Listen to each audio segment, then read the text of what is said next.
รายการเพื่อสังคมยุติธรรม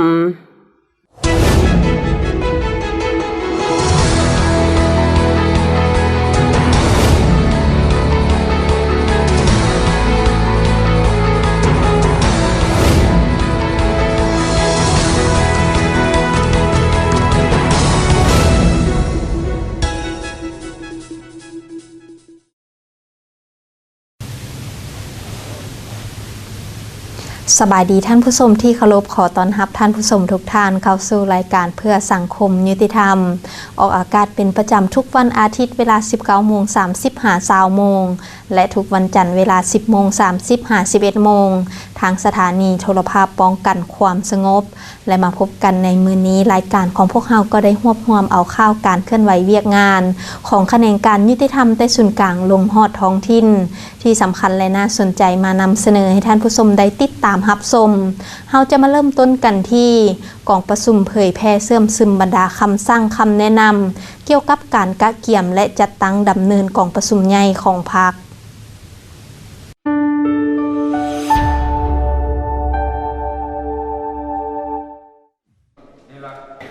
กองประชุมดังกล่าวได้จัดขึ้นในวันที่ 3 กันยายน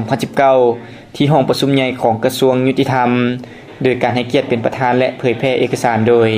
สหายเสรีสันติวงศ์กรรมการศูนย์กลางพรรคเลขาคณะบริหารงานพรรคกระทรวงยุติธรรมเข้าร่วมมีบรรดาคณะพรรคคณะนำกระทรวงเลขาหน่วยพรรคพร้อมด้วยสมาชิกพรรคสมบูรณ์สำรองเข้าร่วมอย่างพร้อมเพรียงในกองประชุมสหายเสรีสันติวงศ์กรรมการศูนย์กลางพรรคเลขาคณะบริหารงานพรรคกระทรวงยุติธรรมก็ได้เผยแพร่เอกสารต่างๆเป็นต้นเอกสารดำเนินชีวิตการเมืองฝึกฝนคุณธาตุการเมืองและคุณสมบัติศีลธรรมปฏิบัติของคณะเลขาธิการศูนย์กลางพรรคเอกสารปรับปรุงแปรแผนวิธีเฮ็ดเวียก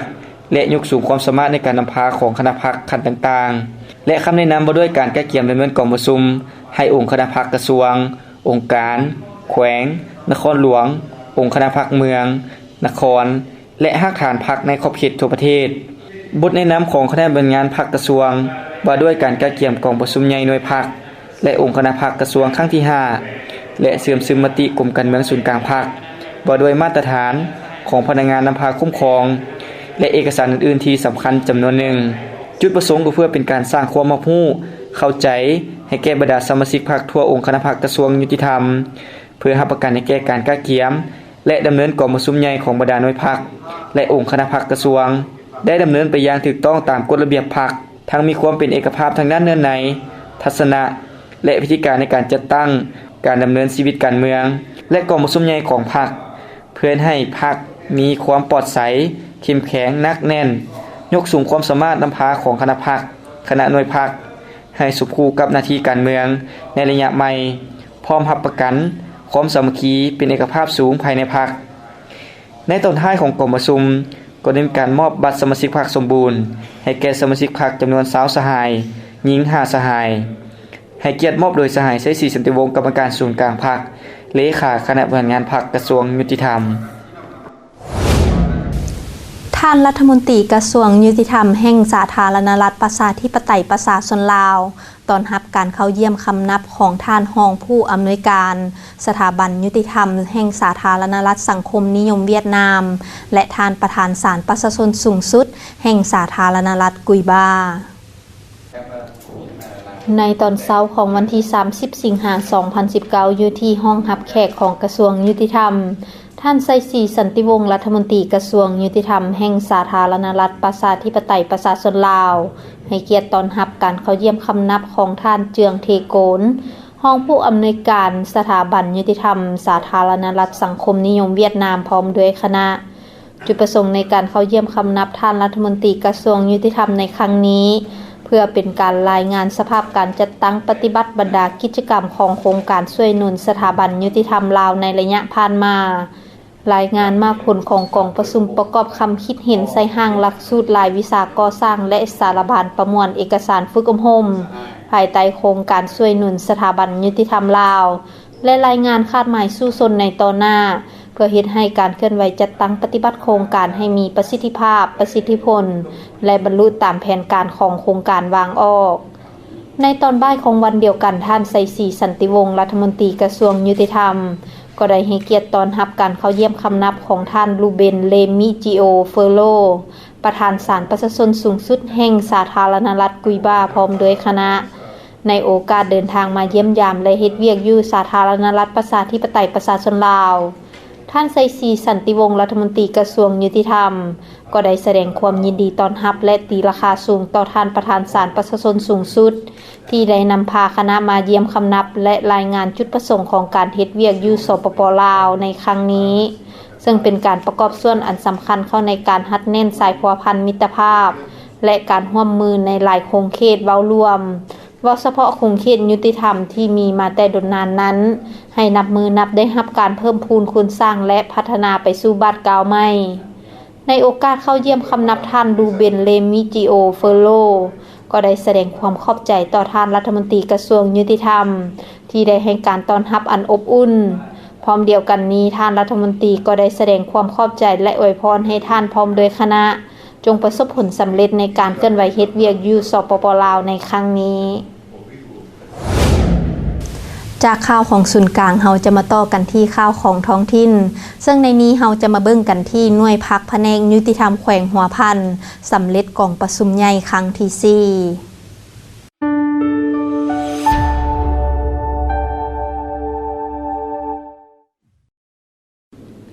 ในวันที่22สิงหาคม2019ที่ผ่านมาอยู่ที่ห้องประชุมของแผนกยุติธรรมแขวงหน่วยพักแผนกยุติธรรมแขวงหัวพันได้จัดกองประชุมใหญ่ครั้งที่4ของตนขึ้นโดยการเป็นประธานของสหายสมพรอินทวิไลเลขาหน่วยพักแผนกยุติธรรมแขวงเป็นเกียรติเข้าร่วมของสหายคำสอนเทพวงศ์ซำคณะประจำพักแขวงประธานกวดกาพักหัวหน้าแผนกกวดการัฐแขวงหัวพันมีบรรดาสหายในคณะหน่วยพักแขกทึกเชิญจากภาคส่วนที่เกี่ยวข้องพร้อมโดยสมาชิกพรรคเข้าร่วมอย่างพร้อมเพรียงในกองประชุมสหายสมพรอินทวิไลเลขาหน่วยพรรคก็ได้ขึ้นพานบทรายงานการเมืองเป็นต้นการตีราคาการชี้นำพาเวียงงานของคณะพรรคในระยะ5ปีผ่านมาในบทรายงานก็ได้ยกให้เห็นด้านดีที่ตั้งหน้าด้านอ่อนและข้อคงค้างจำนวนหนึ่งที่จะต้องได้เอาใจใส่ปรับปรุงแก้ไขพร้อมทางได้กำหนดทิศทางแผนการเคลื่อนไหวในต่อหน้าของหน่วยพรรคของตนซึ่งหน่วยพรรคแผนกยุติธรรมเป็นหน่วยพรรคเอกราชขึ้นกับการชี้นำของคณะประจำพรรคแขวงภายในหน่วยพรรคมีสมาชิกพรรคทั้งหมด20สหายหญิง7สหายในระยะผ่านมาคณะพรรคได้เอาใจใส่เคลื่อนไหวชี้นำพาสมาชิกพรรคพนักงานรัฐกรภายในหน่วยพรรคของตนให้มีคุณธาตุการเมืองหนักแน่นมีคุณสมบัติศีลธรรมปฏิวัติเป็นแบบอย่างที่ดีให้แก่มหาชนนำพาจัดตั้งปฏิบัติเวียกงานวิชาเฉพาะให้สำเร็จตามแผนการที่วางไว้พร้อมกันนั้นในกองประชุมผู้เข้าร่วมยังได้ดำเนินการป้อนบัตรคัดเลือกเอาคณะพรรคชุดใหม่ผ่านการป้อนบัตรคัดเลือกกองประชุมใดเป็นเอกภาพกันรับรองเอาสหายสมพรอินทวิไลเป็นเลขาหน่วยพรรคชุดใหม่สหายเวียงทองแพงมณีเป็นรองเลขาทั้งเป็นประธานกวดกาของหน่วยพรรคสหายพวงแก้วรัฐมีไซเป็นคณะหน่วยพรรคเพื่อสืบต่อเคลื่อนไหวชี้นำพาเวียงงานของหน่วยพรรคให้นับมีการเติมใหญ่ขยายตัวและมีการพัฒนาดีขึ้นไปเรื่อยๆเฮาจะมาต่อกันที่ข่าวพิธีสรุปการเรียนการสอนศึกษา 2018-2019 ของสถาบันยุติธรรมภาคเหนือ พิธีดังกล่าวได้จัดขึ้นในวันที่27สิงหาคม2019ผ่านมานี้โดยการให้เกียรติเข้าร่วมของทานสิงตันไซลือทรงกรรมการประจำพรรคแขวงรองประธานสภาประชาชนแขวงหลวงพระบางมีแขกถึกเชิญจากแต่ละแผนกการองค์การจัดตั้งมหาชนแขนงการและสถาบันการศึกษาภายในแขวงหลวงพระบางพร้อมด้วยพนักงานครูอาจารย์และนักศึกษาของสถาบันยุติธรรมภาคเหนือเข้าร่วมอย่างพร้อมเพรียงในพิธีอันมีความหมายความสำคัญนี้ทานแสงเพชรแก้วพรหมาคณะพรรคฮักทานรองหัวหน้าสถาบันยุติธรรมภาคเหนือก็ได้ขึ้นผ่านบทสรุปการปิดการเรียนการสอนนักศึกษาระบบชั้นสูงรุ่นที่3ประจำศุกร์ศึกษา 2018-2019 ซึ่งในศุกร์เรียนดังกล่าวใช้เวลาในการเรียน3ปีมีนักศึกษาทั้งหมดจำนวน245คนหญิง82คนได้แบ่งออกเป็น4แขนงการเรียนคือแขนงกฎหมายอาญาแขนงกฎหมายแพ่งแขนงกฎหมายปกครองและแขนงกฎหมายธุรกิจ ตลอดระยะ 3 ปีนักศึกษาแต่ละแขนงก็ได้เอาใจใส่ค้นคว้าศึกษาหำเฮียนและสามารถผ่านการสอบสิ่งแต่ละวิชาและสามารถป้องกันบทจบสั้นตามหลักสูตรการเรียนการสอนอย่างครบถ้วนตามที่กระทรวงศึกษาธิการและกีฬาได้กำหนดไว้ในตอนท้ายของพิธีทานสิงตันไซลือซ่งก็ได้ให้เกียรติโอลมต่อผู้เข้าร่วมก่อนอื่นทานก็ได้กล่าวย่องยอสมเสยบรรดาครูอาจารย์ที่ได้เอาใจใส่ศิษย์สอนและนักศึกษาก็ได้เอาใจใส่ในการค้นคว้าหำเฮียนปฏิบัติตามหลักมูลการศึกษาและปฏิบัติระเบียบวินัยที่ทางสถาบันวางออกเป็นอย่างดีพร้อมเดียวกันนั้นท่านยังได้เน้นหนักให้บรรดาครูอาจารย์จงพร้อมกันสืบต่อเอาใจใส่ในการปฏิบัติหน้าที่การเมืองของตนโดยเฉพาะการก่อสร้างบุคลากรกฎหมายต้องเอาใจใส่ในการยกสูงคุณภาพของการศึกษาให้เป็นที่ยอมรับของสังคมเพื่อตอบสนองบุคลากรที่มีประสิทธิภาพให้แก่บรรดาแขนงการต่างๆทั้งภาครัฐและเอกชนจากสถาบันยุติธรรมภาคเหนือเฮาจะมาเบิ่งกันที่ห้องการยุติธรรมเมืองเพียงแขวงไสยบุรีได้ปิดสุดฝึกอบรมการเรียนการสอนกฎหมาย45วันสุดที่1ประจำปี 2019พิธีดังกล่าวได้จัดขึ้นในตอนเช้าของวันที่27สิงหาคม2019ที่ผ่านมาอยู่ที่สโมสรห้องว่าการปกครองเมืองเพียงภายใต้การเป็นประธานร่วมของทานอาเมซงเยียเล็งกรรมการพรรคแขวงเลขาหน่วยพรรคหัวหน้าแผนกยุติธรรมแขวงและทานสุวรรณทองภูมิวงศ์ห้องเจ้าเมืองเมืองเพียงมีคณะห้องการยุติธรรมเมืองพร้อมด้วยพนักงานวิชาการและแขกถึกเชิญครูอาจารย์และนักฝึกอบรมเข้าร่วมทั้งหมดจำนวน89ทานหญิง27ทานในพิธีผู้เข้าร่วมได้รับฟังการรายงานสภาพการเคลื่อนไหวการจัดตั้งปฏิบัติการฝึกอบรมกฎหมายระยะสั้น45วันพร้อมทั้งยกให้เห็นถึงด้านดีด้านอ่อนและข้อคงค้างในการเรียนการสอนในระยะผ่านมาสุดฝึกอบรมในครั้งนี้มีนักสมณกรจากภาคส่วนต่างๆอ้อมข้างเมืองเข้าร่วมทั้งหมดจำนวน39ทานหญิง9ทานตอนท้ายของพิธีทานอาเมซงเยียเล็งกรรมการพรรคแขวงเลขาหน่วยพรรคหัวหน้าแผนกยุติธรรมแขวงก็ได้ให้เกียรติมอบใบยั่งยืนและอบรมต่อผู้เข้าร่วมซึ่งก่อนอื่นท่านก็ได้ย่องยอสมเสยคณะรับผิดชอบครูอาจารย์ที่ได้เอาใจใส่ในการศิษย์สอนพร้อมทั้งทุ่มเทสติปัญญาความรู้ทางด้านทฤษฎีและยกพฤติกรรมตัวจริงมาสมเทียบพร้อมกันนี้นักฝึกอบรมก็ได้เอาใจใส่ค้นคว้าหำเฮียนเอาใจใส่ในการฝึกฝนหล่อหลอมตั้งหน้าศึกษาหำเฮียนเห็นว่านักสมณกรทุกคนมีความรับรู้และเข้าใจกฎหมายลึกซึ้งขึ้นกว่าเก่าสามารถญาได้ผลสำเร็จอันจบงามตามคาดหมายที่วางไว้พร้อมเดียวกันนั้นท่านยังได้เรียกร้องให้นักฝึกอบรมทุกคนจงสืบต่อเอาใจใส่ในการค้นคว้าบรรดาเนื้อในของกฎหมายต่างๆที่ได้ทำเรียนไปแล้วเพื่อนำมาหมุนไส้และผันขยายเข้าในการเคลื่อนไหวจัดตั้งปฏิบัติเวียกงานของตนให้เกิดผลประโยชน์สูงสุดให้แก่สังคมท่านผู้ชมเฮาจะมาต่อกันที่ข่าวแผนกยุติธรรมแขวงจำปาสักจัดพิธีเผยแพร่เอกสารมติกองประชุมครบคณะบริหารงานศูนย์กลางภาคครั้งที่8สมัยที่10และมติกองประชุมครบคณะครั้งที่10ของคณะบริหารงานภาคแขวงสมัยที่7ในวันที่28เดือนสิงหาคม2019แผนกยุติธรรมแขวงได้จัดพิธีเผยแพร่เอกสารมติกองประชุมครบคณะบริหารงานศูนย์กลางภาคครั้งที่8สมัยที่10และมติกองประชุมครบคณะครั้งที่10ของคณะบริหารงานภาคแขวงสมัยที่7ที่ห้องประชุมของตนโดยการเข้าร่วมเป็นประธานของท่านบัวไลหงสวัสดิ์ห้องหัวหน้าคณะโฆษณาอบรมแขวงท่านบัวสอนวงหาจักรักษาการหัวหน้าแผนกยุติธรรมแขวงมีบรรดาทานคณะแผนกพนักงานการนำจากกระทรวงยุติธรรมที่ลงหากฐานหัวหน้าแขนงการห้องแขนงพร้อมด้วยพนักงานรัฐกรภายในเข้าร่วมโดยให้เกียรติปาฐกถาและเผยแพร่เอกสารของท่านบัวไลหงสวัสดิ์ห้องหัวหน้าคณะโฆษณาอบรมแขวงซึ่งในการปาฐกถาเผยแพร่เอกสารมติกองประชุมครบคณะบริหารงานศูนย์กลางภาคครั้งที่8สมัยที่10และมติกองประชุมครบคณะครั้งที่10ของคณะบริหารงานภาคแขวงสมัยที่7ให้แก่การนำลักเลงพนักงานราชการภายในแผนกยุติธรรมแขวงจำปาสักในครั้งนี้ก็เพื่อเป็นการยกสูงทั้งด้านคุณธรรมการเมืองคุณสมบัติศีลธรรมปฏิบัติได้รับรู้เสื่อมซึมกำเนิดต่อแนวทางเปลี่ยนแปลงใหม่ของพรรคระเบียบกฎหมายของรัฐในแต่ละระยะรับรู้เข้าใจเกี่ยวกับบรรดาเนื้อในคำสั่งต่างๆขันเทิงวางออกเพื่อจะได้นำไปเอามติดังกล่าวเขาในการจะตั้งพันขยายลงเลิกสู่เวียกงานโดยเฉพาะให้เกิดผลประโยชน์และมีประสิทธิภาพสูงโดยเฉพาะในโครงเขตยุติธรรมเพื่อนำไปจัดตั้งพันขยายในหน้าที่รับผิดชอบของตนให้มีผลสำเร็จและเพื่อเสริมขยายมูลเสือความสามัคคีเป็นมิตรภาพภายในพรรค ยกสูงความสามารถนำพาและเป็นแบบอย่างตั้งหน้าฝึกฝนหล่อหลอมคุณฐานการเมืองเฮ็ดให้การจัดตั้งปลอดใสเข้มแข็งนักแน่นเพื่อสืบต่อเฮ็ดสำเร็จหน้าที่การเมืองที่ได้รับการมอบหมายให้เป็นอย่างดี และนำไปจัดตั้งพันขยายเข้าสู่เวียกงานของตนที่รับผิดชอบให้มีผลสำเร็จขึ้นเป็นก้าวๆ ท่านผู้ชมที่ผ่านไปนั้นก็แม่นข่าวการเคลื่อนไหวเวียกงานของแขนงการยุติธรรมแต่ศูนย์กลางลงฮอดท้องถิ่นประจำอาทิตย์นี้ส่วนระยะหน้าจะให้ท่านผู้ชมได้ติดตามรับชมการสนทนาเกี่ยวกับการจัดตั้งปฏิบัติการโฆษณาเผยแพร่กฎหมายของธนาคารแห่งสปป.ลาวรายละเอียดจะเป็นอย่างไรจะให้บรรดาท่านได้ติดตามรับชมในระยะหน้าแต่ตอนนี้พักก่อน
กลับเข้ามาสู่ระยะที่ 2 ของทางรายการก็จะให้ท่านผู้ชมได้ติดตามรับชมการสนทนาเกี่ยวกับการจัดตั้งปฏิบัติการโฆษณาเผยแพร่กฎหมายของธนาคารแห่งสปป.ลาวรายละเอียดจะเป็นอะไรเชิญบรรดาท่านติดตามรับชมพร้อมๆกันเลย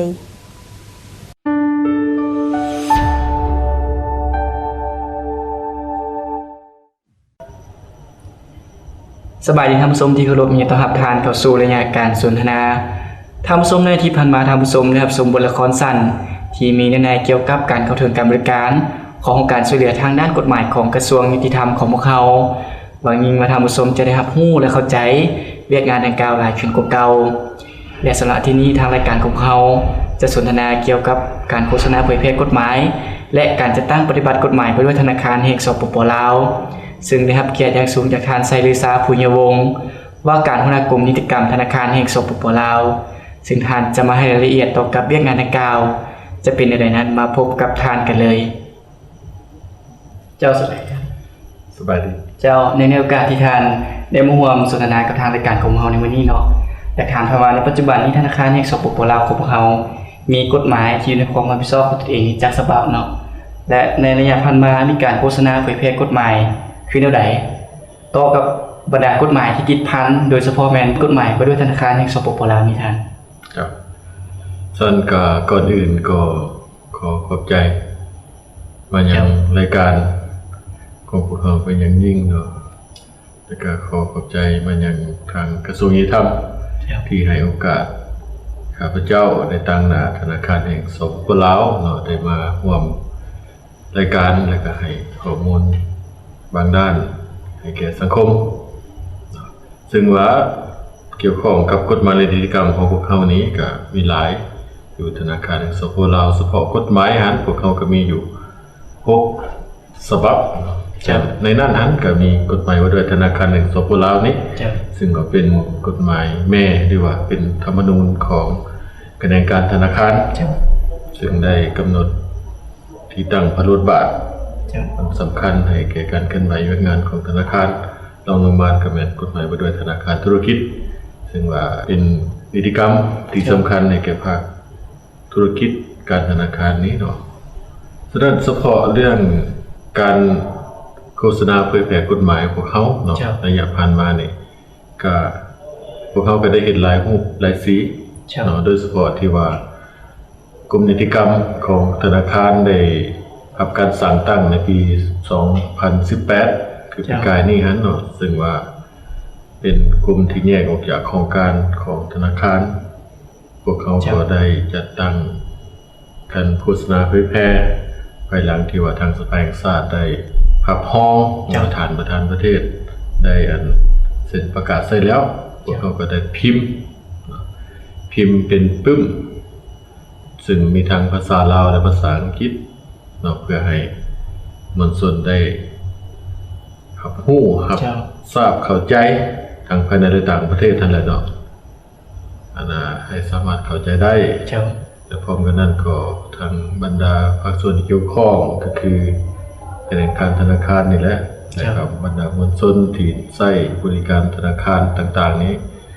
ได้ครับรู้และเข้าใจและก็เป็นบทดีสำคัญในการใช้บริการการธนาคารของเรานอกจากการพิมพ์เผยแพร่ก็ยังมีเรื่องการเขียนบทความเขียนบทความในหนังสือพิมพ์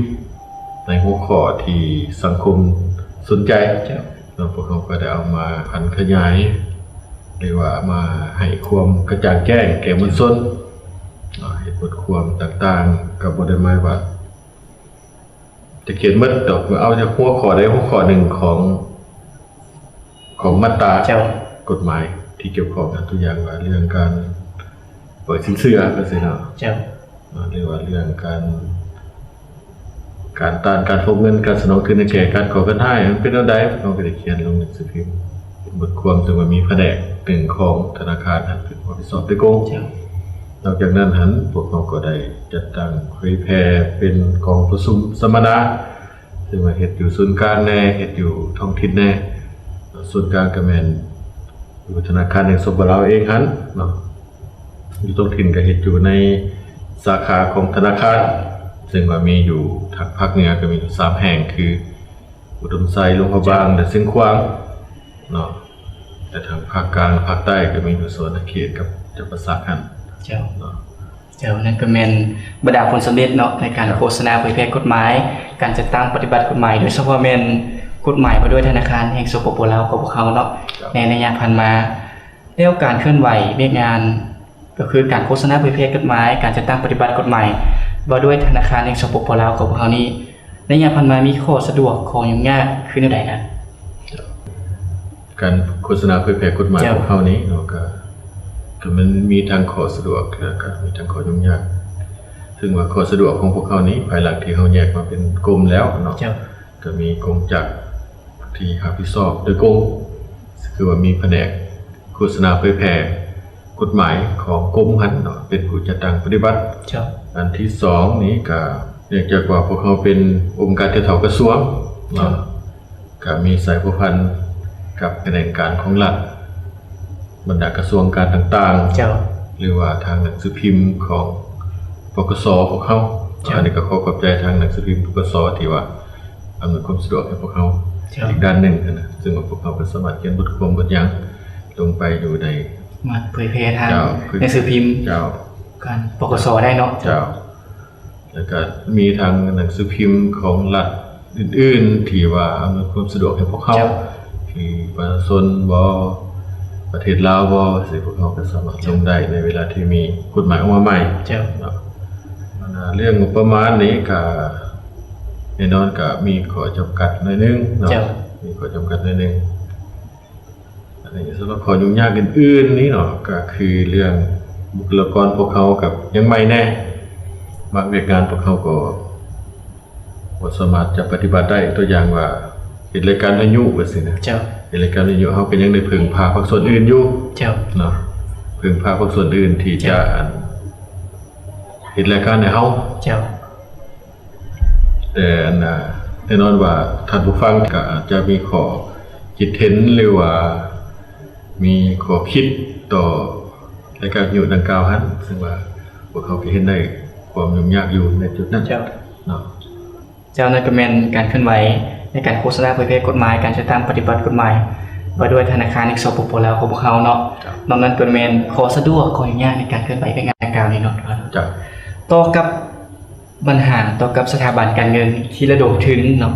และดำเนินธุรกิจการเงินที่บ่ได้รับอนุญาตจากธนาคารแห่งสปปลาวของพวกเขานี้พวกเขามีการควบคุมคือแนวใดและต่อกับบุคคลหรือนิติบุคคลที่มีการละเมิดค่ะก็อื่นก็อยากให้ทางผู้ชมเข้าใจเรื่องนี้เนาะคันว่าสถาบันการเงินเนาะ สถาบันการเงินหันแม่นต้องแม่น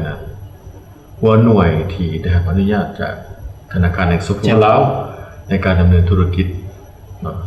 จึงเรียกว่าสถาบันการเงินได้ แต่ยกเว้นเนาะยกเว้นกันบริษัทประกันภัยสิอันนี้แม่นมีทางกระทรวงการเงินเป็นคุ้มครองอันนี้ก็แม่นสถาบันการเงินคือกันแต่ว่าบ่แม่นสถาบันการเงินที่อยู่ภายใต้การคุ้มครองของธนาคารแห่งสปปลาวฉะนั้นจึงว่าในเบื้องการคุ้มครองนี้พวกเขาก็คุ้มครองตามวิชาการของพวกเขาเนาะคือว่าหลักๆแล้วพวกเขาก็คุ้มครองเรื่องความมั่นคงของสถาบันการเงินนั้นเนาะเป็นว่าบรรดาธนาคารธุรกิจหรือสถาบันการเงินที่เอาเงินฝากสหกรณ์สินเชื่อหรือว่าบริษัทเงิน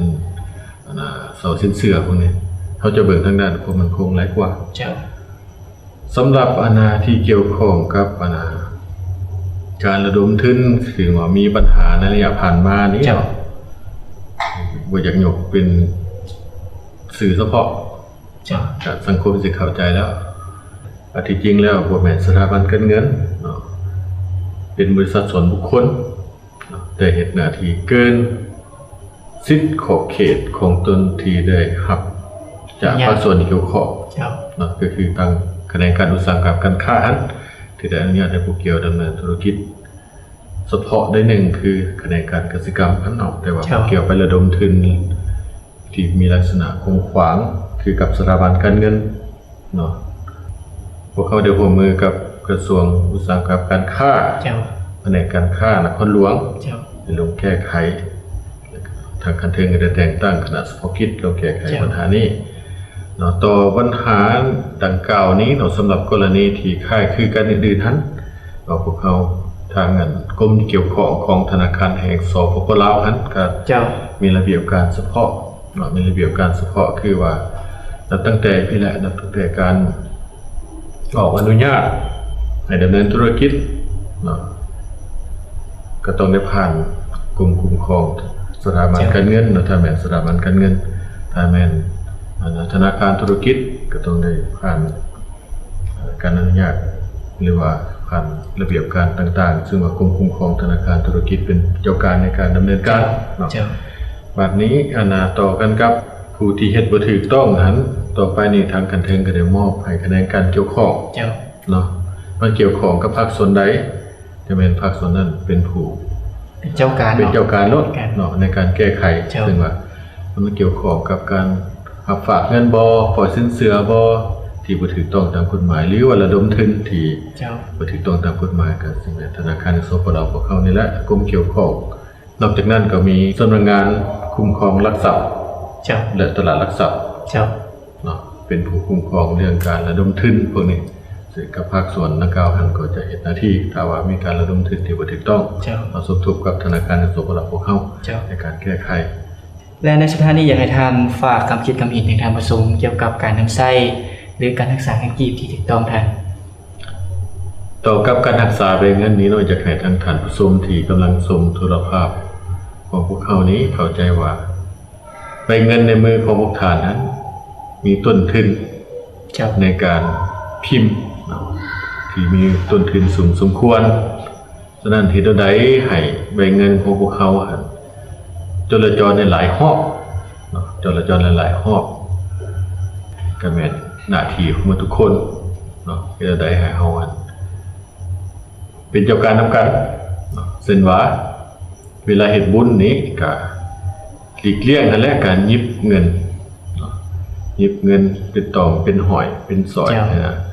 ก็นำใส่ถุงที่เพิ่นเฮ็ดเฉพาะให้เนาะใส่ถุงแล้วก็ยังค่อยหนีบกราฟเฟอร์บ่แล้วก็เฮ็ดแล้วก็บ่ให้พับเนาะพับเป็นนั่นตัวนี้ผ่านมาเห็นอยู่เป็นคันหมักเบ้งคันนี้สังอยู่ตลาดตัวนี้ก็บ่ค่อยเห็นละก็แก้ไปแล้วปัญหานี้แต่ว่าต่อไปก็บ่ให้เฮ็ดนั่นแหละเนาะนอกจากนั้นการรักษาเงินก็ต้องรักษาดีที่สุดไว้อยู่ธนาคารนั่นแหละเนาะมีเงินก็หลายๆก็เอาไว้อยู่ธนาคารให้ธนาคารมันผู้เก็บรักษาจะเป็นธนาคารธุรกิจใกล้บ้านทานบ่หรือว่าอยู่ในเมืองใกล้เคียงสำหรับอยู่ชนบทที่ว่ามีธนาคารมีตำแหน่งกัน บริการของธนาคารก็อยากไปเมืองใกล้เคียงหรือว่าสถาบันการเงินที่ใกล้เคียงหันเป็นผู้รักษาไว้เนาะก็หลีกเลี่ยงการเอาเงินไปฝังใส่ไหใส่กระปุกแล้วก็เอาไปเก็บไว้ว่ามันบ่เหมาะสมคือไปเบิ่งแล้วมันก็ขึ้นล่าขึ้นเฮ็ดไปหมดแล้วอันนี้ก็ควรหลีกเลี่ยงเนาะก็เอาไว้แต่เฉพาะที่เขาจำเป็นต้องใช้และนี่ก็มีอันนั้นการบริการอื่นๆที่บ่ใช้เงินสดแล้วเนาะและนี่ก็เฮาก็ใช้โมบายแบงกิ้งอินเทอร์เน็ตแบงกิ้งพวกนี้ก็บ่จำเป็นว่าจะเอาเงินหลายไปสำนักสางกันเฮามีแต่เฮาใช้การบริการของธนาคารได้นึงโอนผ่านไปหันก็สะดวกสบายหลายขึ้นเนาะนั่นก็เรียกร้องให้พ่อแม่ประชาชนพนักงานทหารตำรวจก็มาใช้บริการธนาคารหลายขึ้นเนาะการถือเงินสดก็ให้เอาจำเป็นที่พอใส่หันกับเพื่อความปลอดภัยของท่านเองนั่นแหละเนาะเรื่องคนบ่ดีขึ้นบ้านขึ้นเรือนก็ได้ป้องกันได้ด้วยระบบธนาคารที่ว่าให้บริการเฮาสะดวกหลายก็ควรใช้บริการของธนาคารนั้นจะเป็นการดีเจ้าสุดท้ายนี้ต้องขอบใจท่านหลายที่เกียรติสนทนากับทางรายการของเราเกี่ยวกับการจัดตั้งการเคลื่อนไหวโฆษณาเผยแพร่กฎหมายและการเคลื่อนไหวเรื่องงานต่างๆของธนาคารแห่งสปป.ลาวของพวกเราให้ท่านผู้ชมได้รับรู้และเข้าใจเนาะท่านเนาะ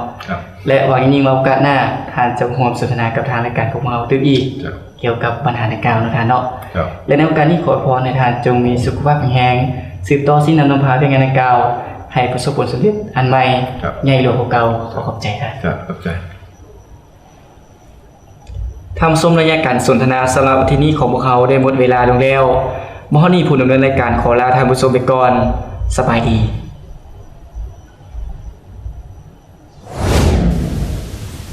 ท่านผู้ชมทั้งหมดนั้นก็แม่นข่าวการเคลื่อนไหวเวียกงานของแขนงการยุติธรรมแต่ส่วนกลางลงฮอดท้องถิ่นประจำอาทิตย์นี้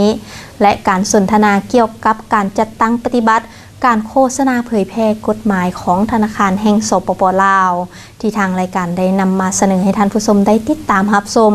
หวังว่าจะเป็นความรู้ให้แก่ท่านผู้ชมได้หลายพอสมควรและมาฮอดระยะนี้ก็เป็นระยะสุดท้ายของทางรายการก็ต้องขอบใจกับท่านผู้ชมที่ให้เกียรติติดตามรับชมรายการของพวกเรามาแต่ต้นจนจบท่านสามารถติดตามรับชมรายการเพื่อสังคมยุติธรรมใดในวันและเวลาเดียวกันนี้พร้อมเดียวกันนั้นก็ต้องขอบใจกับสายการบินลาวสกายเวย์ซึ่งว่าในปัจจุบันนี้สายการบินลาวสกายเวย์เพิ่นก็ได้เปิดรับสมัครนักบินสุดใหม่ซึ่งว่าถ้าท่านผู้ชมท่านใดต้องการที่จะรับรู้รายละเอียดต่างๆเกี่ยวกับการเปิดรับสมัครนี้